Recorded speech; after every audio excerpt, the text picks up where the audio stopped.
Dear learners, I am Christina Georgy and I welcome you to my session on British literature early 20th century. So today we will focus upon the very many aspects involved in modernism. Before we proceed further, let me make this clear that this is a specialized session for the BEGC learners. Hence, all the aspects discussed here will be solely limited to the prescribed syllabus of the BEGC learners. So today we will focus our attention towards an introduction to modernism. This falls under block 1 of your official study material. Unit 1, Modernism. So this very term modernism must be familiar to most of you. Earlier when I asked you, many of you know what modernism is.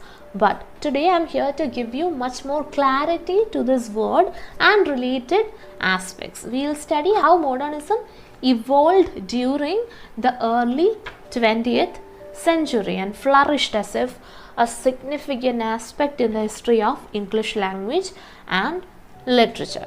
So you will be introduced to writers belonging to different periods of English literature. With respect to this particular aspect, you need to understand that the writing of the first 30 years of the 20th century can be considered as modernist writings, whereas the literature of the second half, starting at the end of the World War II and extending into the 90s, those literature could be considered as if postmodern literature. So this would be just an introduction. In the coming sections, we will see in detail the differences between modernism, postmodernism and all other relevant aspects. Just keep in mind that the writing of the first 30 years of the 20th century, first 30 years of the 20th century would come under the rubric of modernism, whereas the literature after that, that is the literature of the second half starting at the end of World War II to the 90s, those would generally come under the rubric of postmodernism. There is also postmodernism, also known as meta-modernism. Do not confuse yourself, just understand that this would refer to the literature of the last 30 years, still continuing. I repeat, the literature of the last 30 years leading to our present times is referred to as postmodernism, also known as meta-modernism. So this is very crucial to your understanding of this particular paper. You need to know the exact timeline of these three categories. Many of you must have known about just modernism and postmodernism. Did you know that there is this postmodernism or meta-modernism that exists? Most probably you wouldn't have known. Hence, it is mandatory for you to understand this clearly. So this falls under Unit 1, page number 6. If you have your study material in front of you, you may have a look into it. The last few lines of section 1.1 would give you clarity regarding what I just explained. Alright, shall I proceed further? Now, section 1.2 helps us have an idea regarding modernism in detail. In literature, modernism represented a break with the traditional past and also a simultaneous search for new forms of expression. Modernism, as this very term would imply, deals with new forms of expression, but it is not just regarding new forms of expression. At the same time, it also didn't follow the traditional past. It was a break away from the traditional past and search for new expressions. So did you know that modernism existed not just in literature but also in visual arts, architecture, dance, music and all aspects of life? So modernism is a term that relates to the present or recent times as opposed to the remote past. Now, what about modernism in the 20th century? Remember, when it is 20th century, we are referring to the 1900s. Okay, so I was trying to help you out. So, modernism in the 20th century indicates a period of experimentation in not just literature but in all forms of artistic and aesthetic expression. Did you know that the pronunciation of that particular word is aesthetic, not aesthetic? I've heard people pronouncing it wrong. People say it's aesthetics, but it's aesthetics. Okay. For the MA syllabus, we teach this Indian aesthetics, which deals with the Eastern philosophy. You must have studied this Rasa theory, Dhvani theory. Have you studied all these in some paper?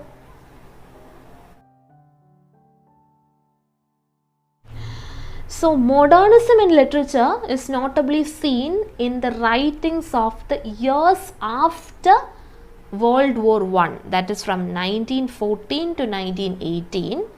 Nevertheless, we can say that the end of the Victorian era marked the beginning of a new style in all forms of art and literature. So, World War I, end of Victorian era, all these timelines, please do remember.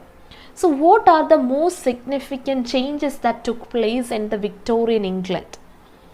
We are discussing England because we are discussing British literature. Alright? Yes. The Victorian age in England, especially the second half of the 19th century, would mean 1850s to 1900s. Alright? So, those eras saw some spectacular changes such as rapid growth of industrialization, advances in sciences and social sciences, industrial progress, then some social changes, and one notable aspect in psychology was Freud's contribution. Do you know who Freud is? Have you heard of this name before? He is known as the father of, yes, he is an expert in the field of psychology, but he is known as the father of psychoanalysis. Alright. So, in a textbook, they even have explained what psychoanalysis is. Freud's theories explained human behavior and introduced psychoanalysis for treatment of mental illness. It is Sigmund Freud in his interpretations of dreams, a very seminal work, who introduced the fact that it is the repressed feelings that we see as dreams when we sleep. He also introduced this concept of unconscious.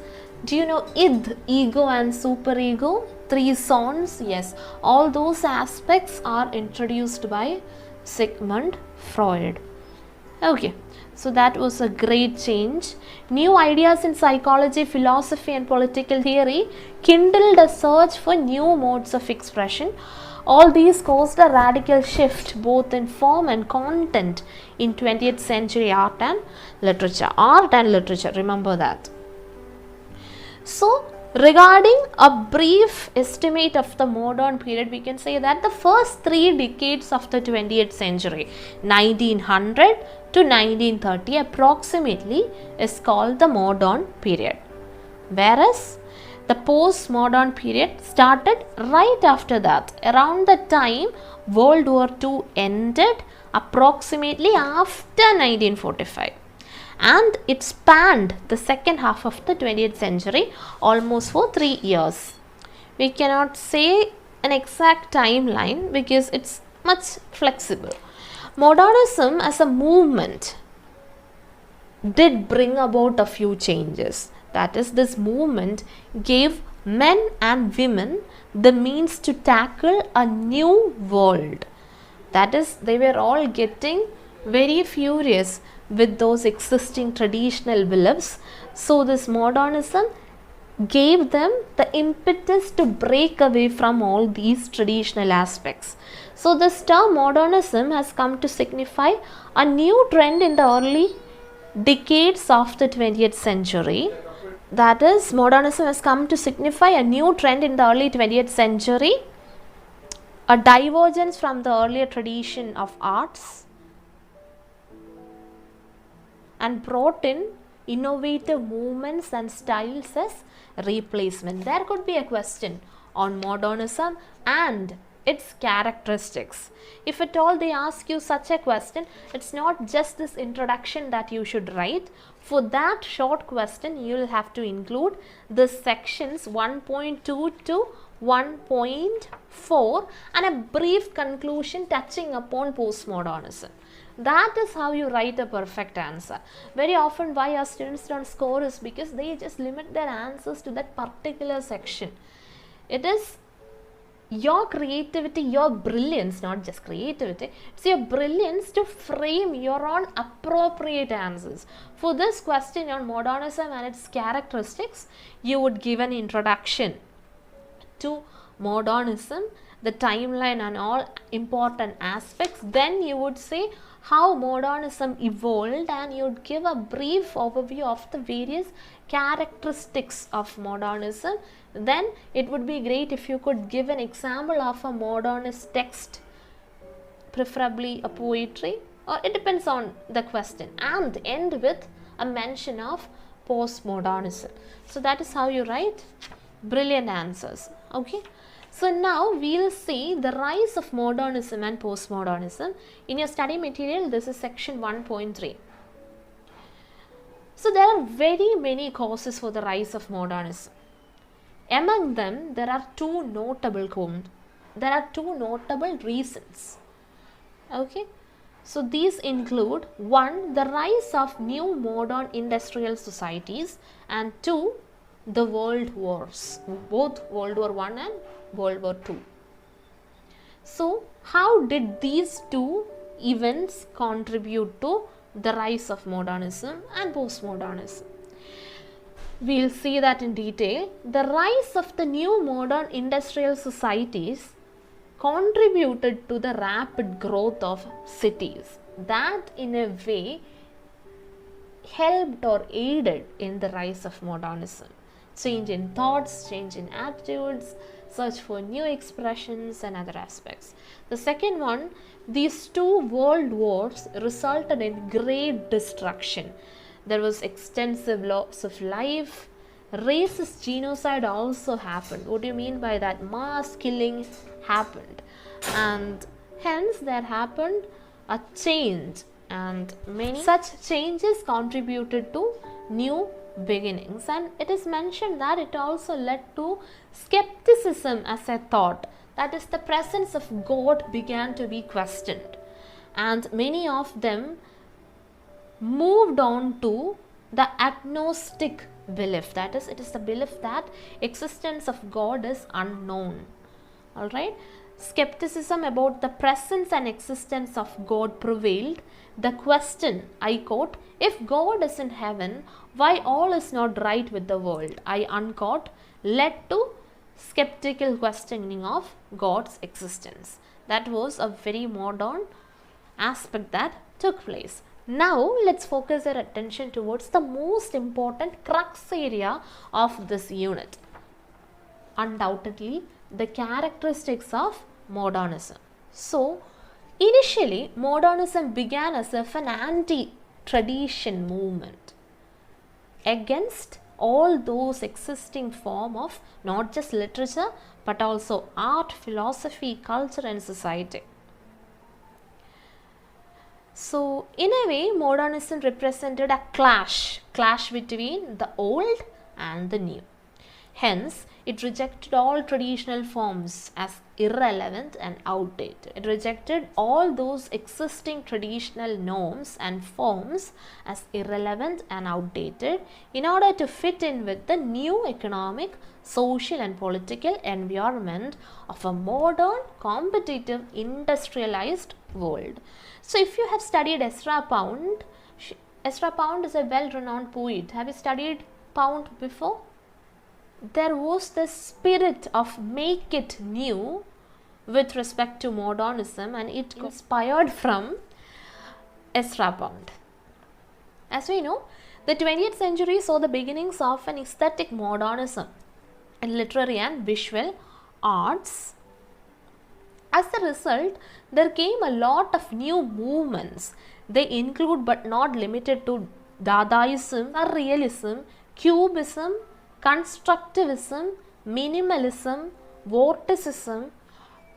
Apart from all those existing isms such as naturalism, realism, romanticism, all those were existing movements. Apart from that, this Dadaism, Surrealism, Cubism, Minimalism, Futurism, all those came into vogue. If you need explanation, there is this glossary, section 1.9 provided from page number 15 to page number 18. You may refer to that. All those explanations are written, but they don't expect you to study more on that, because just these names are mentioned in your study material. Alright, then our study material has explained the changes that happened in other disciplines or other fields, such as in music, in architecture, etc. We'll focus on literature for the time being. In literature, traditional realism or closed endings, chronological plots, consecutive narratives, all these were the traditional ways. All those were given a setback. They set aside in favor of experimental forms. That is, in literature, how did these changes become effective? It is through the breaking away of the already existing traditions. Already existing traditions in those literature were actually the use of realism, closed endings, chronologically the plots were narrated, consecutive narratives were presented. All these were actually not followed. Instead, they favored, the modernist writers favored experimented forms such as open endings, simplism was introduced, individualism, formalism, absurdity, all those were taken into consideration. What do you mean by absurdity? The meaning would not be too clear. Open ending would mean it's up to you to interpret. Then symbolism, indirect meanings were provided. Alright, so such changes happened, and modernism ushered in changes in culture, society, literature and arts. Now comes the mention of T.S. Eliot's Wasteland, published in 1922. I would suggest you to study that year, 1922. The Wasteland, that is the full title. The Wasteland appeared 4 years after World War I ended in 1918, hence published in 1922. It's because Eliot was affected by the emotional and spiritual sterility that was both the cause and consequence of the war. As a result of the war, there was total emotional and spiritual breakdown, and that in a way influenced T.S. Eliot to compose this particular magnum opus titled The Wasteland.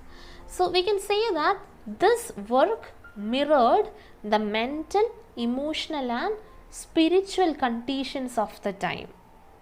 There is this repetition of Om Shanti, Shanti, Shanti.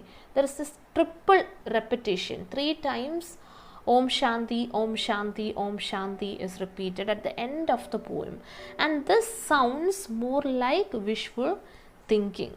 Eliot's poem mirrored the paralysis of mind and sterility of emotions, says the writer of our study material. So, you don't have to focus on Eliot here much, for we will be dealing with the Wasteland in detail, actually just certain aspects of Wasteland in detail in our next unit. So, we will discuss this in detail in our next unit. Coming back to the features of modernism, I told you it peaked between 1910 and 1930. So, aren't you curious to know who were the most renowned modernist writers? Obviously, there were poets, artists and novelists. Some of the best works produced in England and Europe at those times were by these renowned modernist writers. One of them you must be familiar by now, T.S. Eliot. The others include W.B. Yeats, his poem we will study as part of block 4. Ezra Pound, Virginia Woolf, we will study about Woolf in block 3. There is this Gertrude Stein. Then French and German writers were also there. They include Marcel Proust, Stéphane Mallarmé, André Gide, Franz Kafka, and many others. So now our text mentions 5 major characteristics of modernism. Never ever forget these 5, for you can write these as part of multiple answers. All the questions based on this particular paper will be reflecting some aspect of modernism or the other. So whenever you need, you can borrow these 5 points and include in your answers as a fillers. This would also give better clarity and coherence to your answers. The first feature, impressionism and subjectivity. Second one, rejection of objectivity and fixed narrative points of view. Third one, blurring of genres. Fourth one, fragmented form and discontinuous narrative. Fifth one, flexibility. Now we will have a detailed understanding of all these. Modernist writings were characterized by focus on impressionism and subjectivity. Subjectivity, this term must be familiar. It means being influenced by personal feelings and taste. That is, if we write a particular piece of work, if we mention our own feelings in it, that will be a subjective writing. If we don't mention that, it will be a detached form of writing, an objective writing. How we see rather than what we see is evident in the stream of consciousness technique. Stream of consciousness technique we will study in detail as part of unit 3. Nevertheless, you need to know that it is one of the most renowned modernist techniques. Alright. Now the second point, that is, these modernist writers rejected objectivity in novels. Objectivity was the aspect followed earlier, such as omniscient narration, well-defined moral positions, fixed narrative points of view. All these were rejected. And in modernist narratives, there were no fixed point of view. Actually, I am not very sure whether you know, they present disconnected thoughts and disconnected chapter orders. That is, in case of a modernist novel, chapter 1 would deal with a 40-year-old man, but soon after chapter 3 they might move on to his childhood and start narrating his childhood, and then back to his 30s life. So this is how chronology doesn't impact, or chronology is not followed in most of the postmodernist and modernist writings. The third one, blurring of genres. Genres means the kinds or types of literatures, poetry, prose and drama. So blurring of genres, whereby novels are poetic and lyrical and poems more like prose documentaries.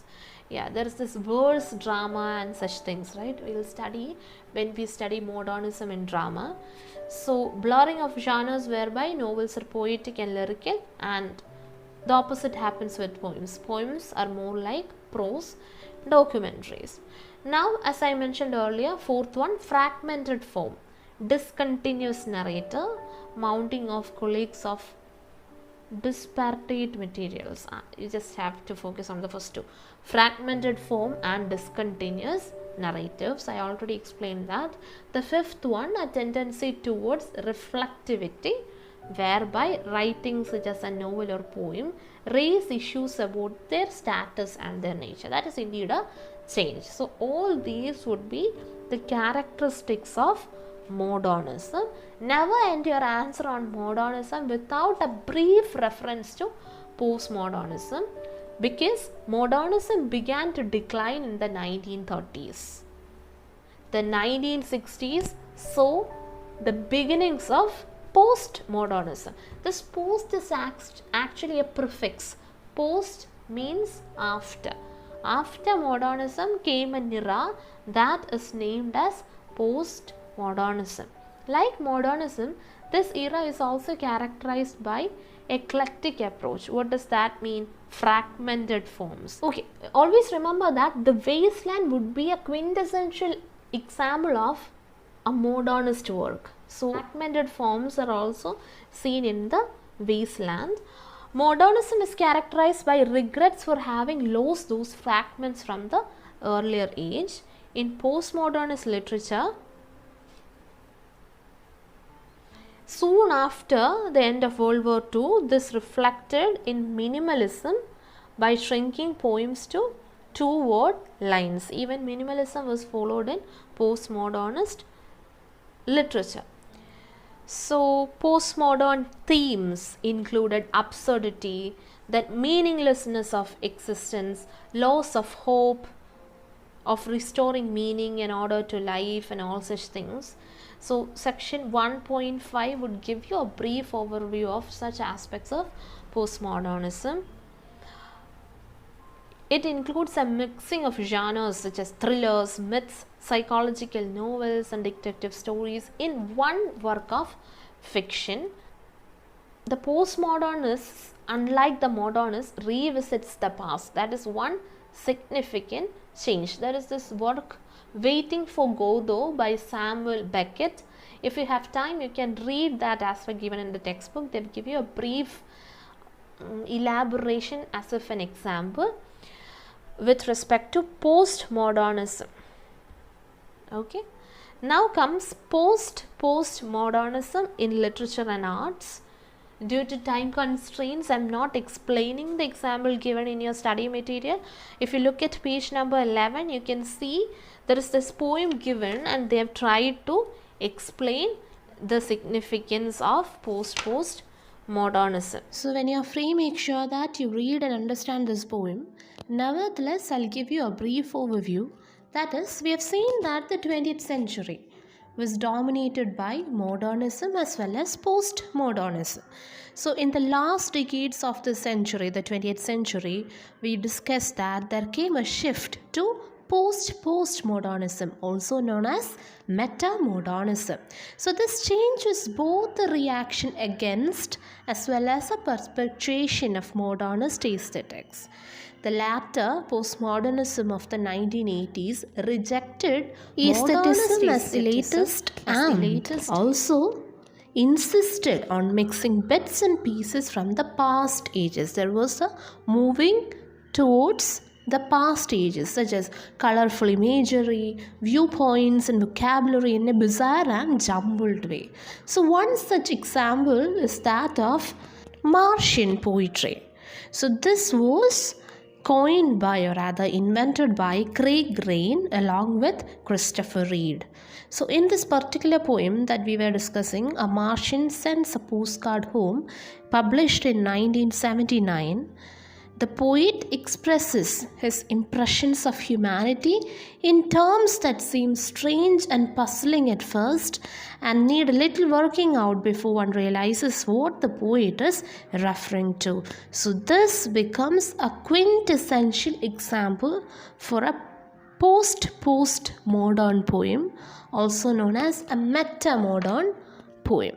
So as you can see, this poem is a 34-lined one and it is written in unrhymed couplets.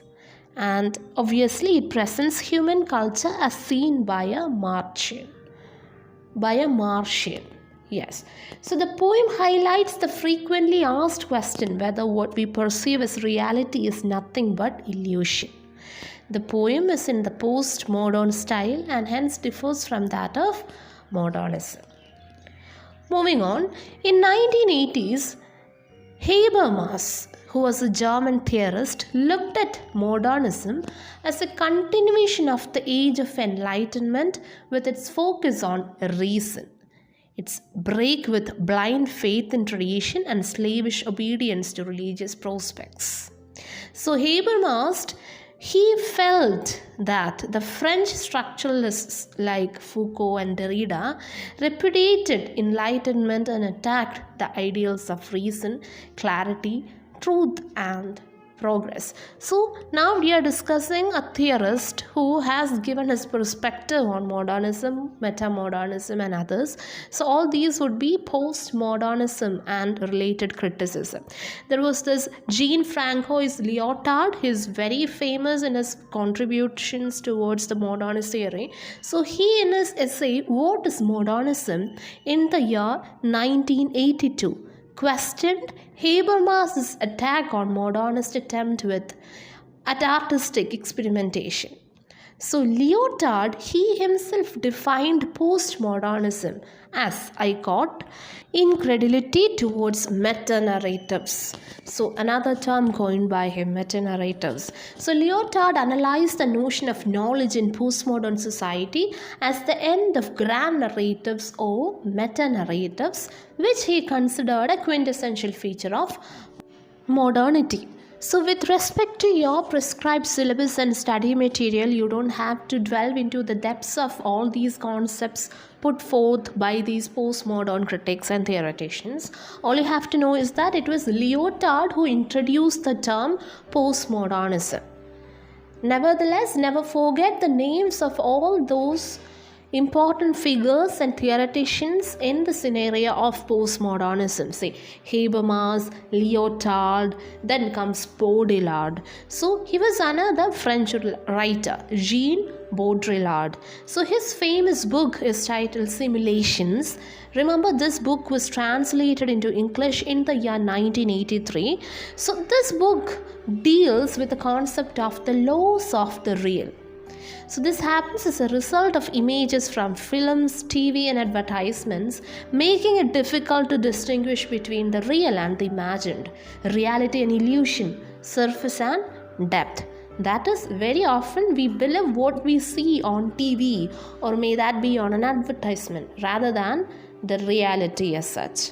Alright, so according to Baudrillard, sign is not necessarily an index of inner reality, but that of another signs. Then the whole system becomes one of simulacrum. Simulacrum refers to a slight unreal or superficial likeness or semblance to something. That is, it is not the reality but the unreal that we see. Representation is substituted by simulation. So how does that happen? Now comes the 4 points that you see in the textbook, the 4 ways in which signs represent reality.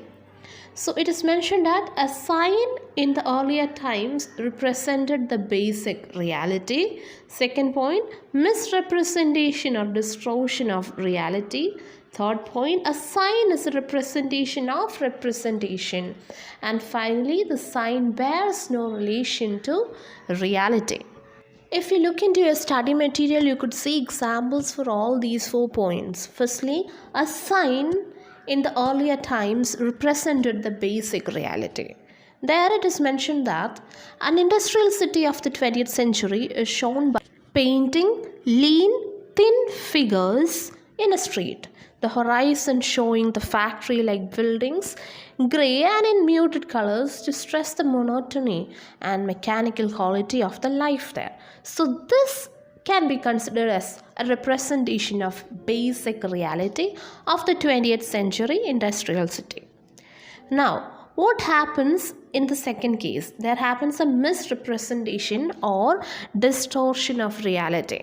For example, the 19th century Victorian artist shows the city at night, glamorizing it by showing wet pavements reflecting the bright light from the shops, the moon rising from the clouds, and ships' masts silhouetted against the sky. So this is a wonderful painting. But is this the reality?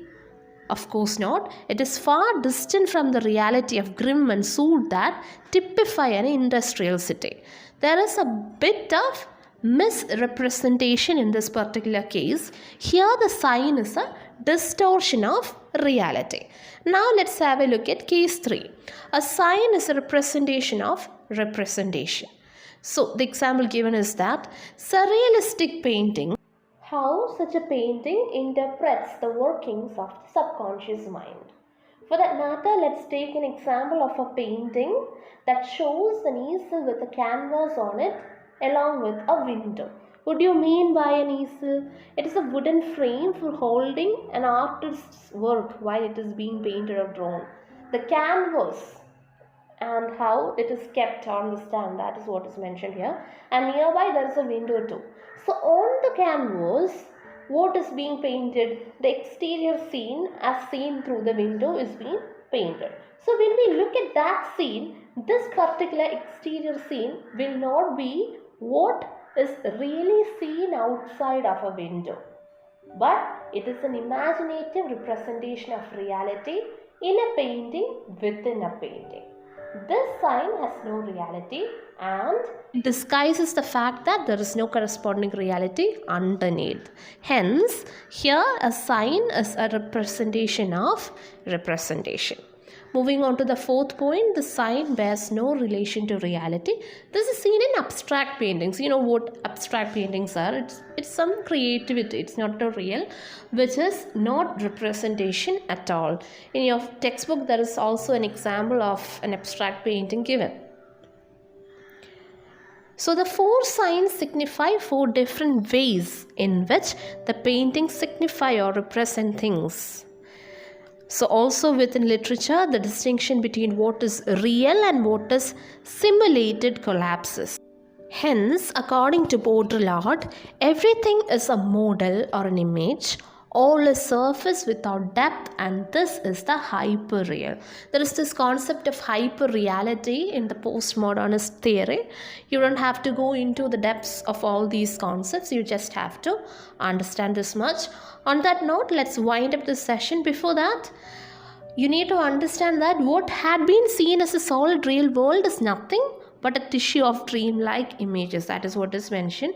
And a problem is caused because of this for positing any literary theory, because all literary theories, may that be Marxism, feminism, structuralism or any other, most of them depends upon the differentiation between what is seen in the text and its underlying meaning.